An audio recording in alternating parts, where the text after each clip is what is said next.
Dievai pasmerkė Sizifą tolydžio ridenti didžiulį akmenį į kalno viršūnę, nuo kurios šis nuridėdavo veikiamas savo svorio. Jie nebe pagrindo manė, jog nesama baisesnės bausmės už bergždžią ir beviltišką darbą. Jeigu tikėsime, Homeru Sizifas buvo išmintingiausias ir apdairiausias iš mirtingųjų. Pasak kito šaltinio, priešingai, jis buvo linkęs plėšikauti. Aš nematau čia prieštaravimo. Tiesiog skiriasi nuomonės dėl priežasčių privertusių jį tapti nereikalingų požemio karalystės darbininku. Pirmiausia, jam priekaištavimą dėl lengvabūdiško elgesio su dievais. Jis išduodavęs jų paslaptis. Egina, Ezopo duktė, buvo pagrobta Jupiterio.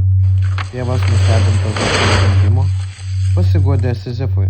Šis žinojęs, kas ją pagrobė, pasisiūlė atskleisti paslaptį su sąlyga, kad Ezopas duos vandens Korinto tvirtovei.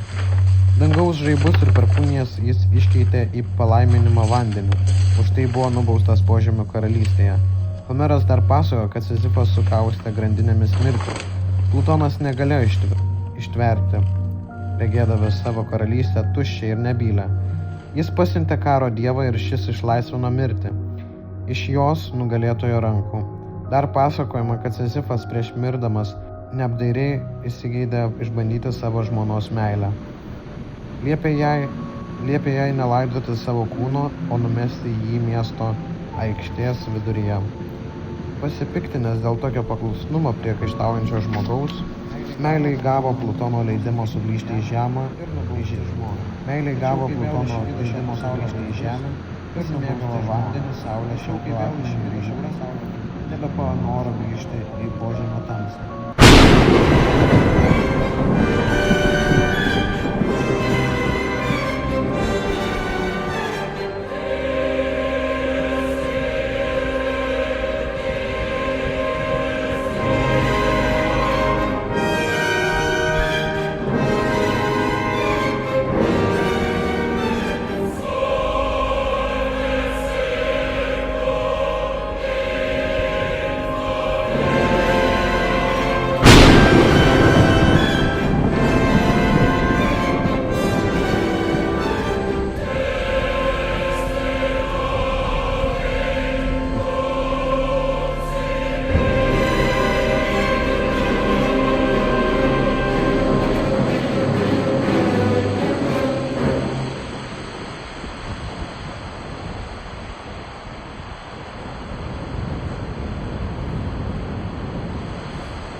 Svarbu akimirką, kai žmogus atsigręžia į savo gyvenimą, Sizifas grįžtantis prie savo akmens, atidžiai stebi ryšių veiksmų tąsą.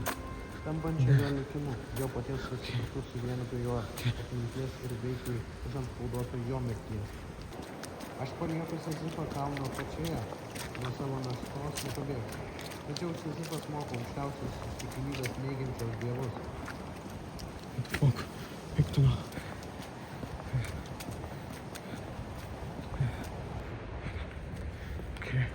Dabar šitas pasaulis jam be valdovo, jam pasaulis likęs be valdovo, jam nebežoras, per vieną šiekmeną, nei beprasmės mineralo išpildymas, kiekvienas mineralo išpildymas, jau išpatės savaime išpildyme, jau vien sunkaus kopimo iš viršūnės pakanka žmogaus šiame jau išpildyti palaimingą, reikia įsivaizduoti Sizifą laimingą.